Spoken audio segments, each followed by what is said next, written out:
Karamba maungda karamba phibam da laiba aduga kamain tawraga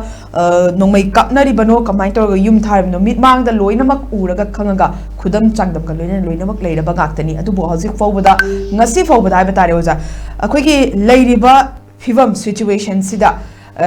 leingakna natraga akhoi bracket officer singna akhoi hairiba aina yadaba thabak tawba singda akhoi phananaba hotnaragani haiba akhoi adum haibadi tare ngasi fawbada kayamuk yamna aranba tawriba aina yadaba thabak tawriba singse akhoi loinamak uraga khangaba ngaktani kayamuk yamna phaba ngamlabage haiba wahangse itatata hange adubu hauzik fawbuge na paukum amatadi phangde aduga ngarangi litanda thokiba thongdok aduda yam tense oirakpadagi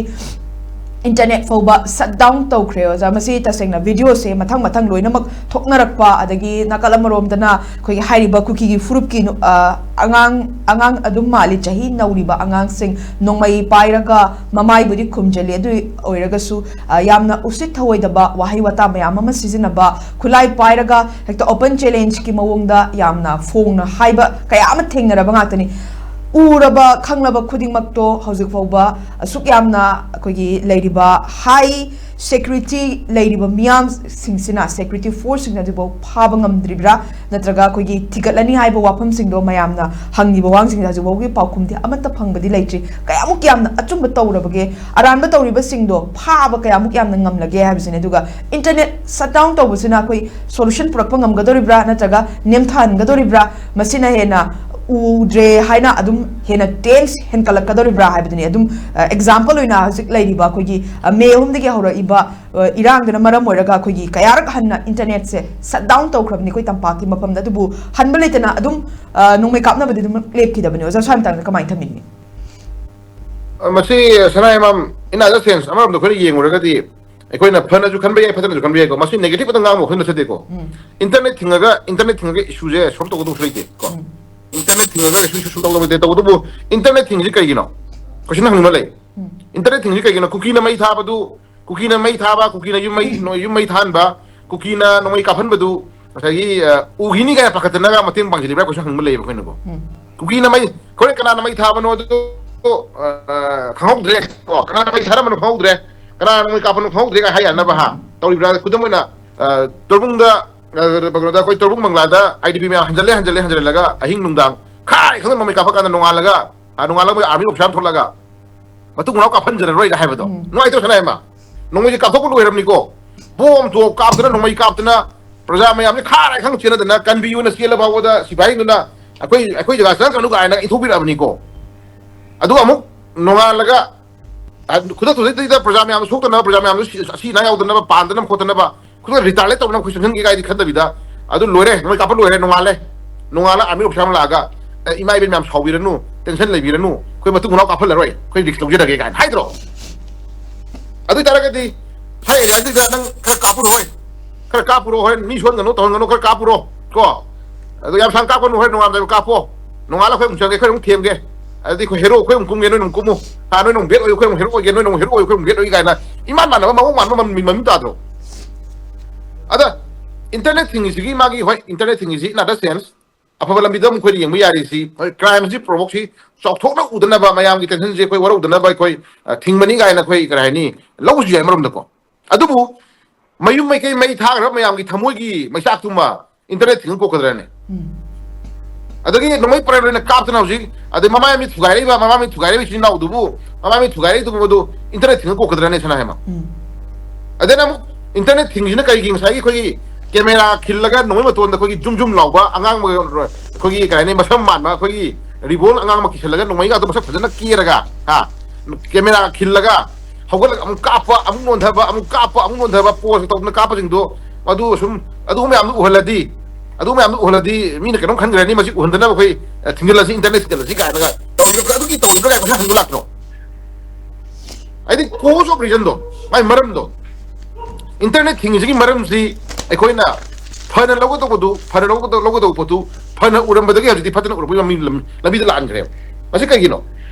masi kai hada gadi lady ba government gi lady ba wakhalon government gi lady ba thabak thawam government lokal li ba magi ni tiniyom du da kwen event pelak to ma am no si ka daroge bu hidam khudum ko negative ure ko negative ure ko sanai ma aduna adi lesi yeng tare me am thing le na manipur da internet thing basi sahi kya thing rije manipur thing rije tabak thing rije dra ha kya koi thing rije adu irang du adu thing edana adu thing ena irang di mission badi nai edana sahi oma phung pha tore internet thing ya thing re malem gi puari da kwai da internet sanga thing basi manipur ju part of them amo eren lo re ko sahi adu thing ure ha ra ba da amo hang du e ko ona tere na lambi chapa yade natra lambi chapa yade theng dum ka ko ni hairi warning tawri threat tawri ko ai koi gi community amana di moi sang pada welcome tawri ko pasha pibiri lai no pasha sa pasha piri moi welcome tawri sanghalli ra ba hon sanghalli amma tawri dabi mayam tawre ade no tana magi kala na mayama ju chakar seme deputy cm al thwe minister adim sa thok yari ko phama so official level ji ko chi themini ko tawri ni tawri community amadi masi tawre moi dum thana mai tawire mandro adu community amadi chalandri atra ya handri matang matang daw yen na ba song na ba ji matang matang daw he ji summi yai adu kong na ba dun khatam kong na rasu ko kong na ba khatam kong na rasu sumang na ba lambi na ba dok ti ya halo dana sanai ma ko se ai ga thana ba yum thana ba di ba mai khana ba do tu da kong na ba ngai ta ba do kong na ne khala ba u da sumang ma ton phawra sa na ba ta na ka sa gi lambi phawra sa na ba du di sai imphal la ga ti khang dre ko koi khang ka da khung da di lambi si lek lambi si ke doge bu koi lekai gi lambi ma le jina ta ba chumna koi gi kulup mai ta le rak ama le ba si lambi to ana pide ko shumang ma to mai ma gi lamdu shumang ma ton phaw ke lambi sa na ye ko ya ma ra kha da di ko adu yum thang na ba ni khana ni ha ra ka su yum thang na ba ni khana ri ha ra ka su ko adu gi shumang ma ton phaw sa ni lambi to di thing ma ya de na ya bra ne sanai ma adu na koi gi di shumang ma to na te ko shumang ma to chakhum mok thing ra ba ni ko chakhum thing ba ji ba da ka ra ni chaning bodo kana go mi order ngai draga di kana go mi magi raini aya ma nokdra ga di khoi chaning khaning ma da chor hon ma ne chor hon ma da ining taw no hon ja ba ya ta matam la abani ko khai no hon ba kana go ma aya ma lo hon ba kana go ma gi khara aya ma lo ga sai ka raini taw no la abani duna du i phim da le ko che sai area ji da ko raini internet thing ma kana roi internet thing ma duna fana lo bai ko adu hojik le present scenario se di khoi kai phadana khoi ta ke doi ge bu khoi to chon ba songning ba ngangning han ba gi ba intention ma khoi la le ba ko aduna sai le film ji khoi thingbi le ju phare ko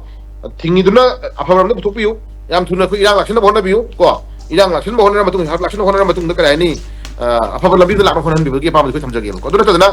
internet su thingen thingba sunu yum mai tha su le ta ba adunga thi litan gi da na mu kang pokpi kai area no kai area no mu amu thara be da ne sanai ma ko kang pokpi kari ba sai area da khoi yawi bu do kang pokpi district ki manung chanba ke lungbi bham ko lungbi bham khundasu naga gi yum amma kuki sina mai tha ba da gi district mai section irang asi lakshina na khul district yauna kamjong amasung kang pokpi sub division sisi mai am internet thing are nadra sunda litan ngam da na kang pokpi le bi yum amma su mai tha ko pina ma ni tra si jo re mai hak tu se mai ma happy ai ko sai no mai matun da angang ma ki ba jum law na ki ba masak phajaba no mai san ana pai ba video am na ma kamu happy ai ba ko ai angang katang gyan ta taban to ni kai no thadok kre nupa le hinga ta sang ba singa kai no tra o na am ko ngai kai no singa kai happy ne mai happy je ko adu horin sida mu kai go men hai du se oi kong jera ge hai kai no o na am kong jera ge hai re ya sinna ro kai no ga hai ni ba sanai ma ko adu oi ka to ko to sun khoi ura ba ni ko natra adu phong na ông nó ông cuồng bao nhiêu cái nó cuồng nó giặc cái này lấy mo, usi tadi cà phê cái nó cái cà phê nó cái nó cái hai cái này bako, ado kau nak ina tiger kumba, ko si ayam tu panjang cái cái net hingga tu cái tadi kan tu pandai atau panjang mana ko, tiger kumba ni paham, dah cakap cakap ngah, kau nak saya ada sih dah,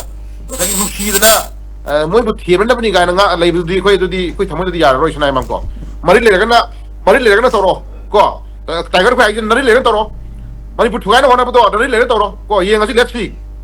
noi bu warak pibang ngamba noi bu warak kan hami tam ta lenga am le di government am le di hen koi thado koi wani ko nari le to ro mani put thuai na hona ro yeng asi let's see ko mana ngam to area ta mana bo jong ngam buto mari le kan da se hajik le di ba any community kha chaw hai ta ko si ki mar ta le ba kampus na ma me le ho ro ba masak na jumangai masak na mana mari le na ho ri poto a chaw bo si yeng le di ko mayam ma masih menau mayam ni yenga ni ma khanga dong ni ma ko adu ba memang dadap kang musno khoi nga khoi tuin ta dong te drug ka ba to ba ko ki terrorist ngam mu khoi na ma da area do khoi na moi na tar khoi na nga khoi no je cha dong pa su ti khoi na ko ka su kai den live si sanai mam ko moi pa pai moi drug ka ba ta wi ko moi pa pai ko tawang ngami nongoi pai moi tawang ngami ko mayam tor puyai adu makut chalaga na moina makut chalaga moina ngamba area da boina putu to budi koi yaranguni adu koi dadi madu kai hainara haita yara haita madu putu sanai mam ko na internet thing is in that sense fanna budi lobu yai ko no sanai mam ko adu bu haju le issue ji matang dai koi thingre ba thingre mari putu ko tawya ta ure adu bu internet si thingbi mahuta ko crime tari ko musin je logi oi namadu action ko binna ba pha ge da pungira work to view adu internet si kana basin kai no haira ga di awa ba tar ba khunja sing mayu na particular awa ba tar ba khunja sing mayu me kai mai thaba la ko khunja sing mayu me kai mai thado gi khunja sing pau pining ba haining ba kai no ma to ni kan dang sai kai hani muigi ju right amadi pihen jani ma lai ba ko patra ne se ba ko patra ne si ta siang na civilian me ama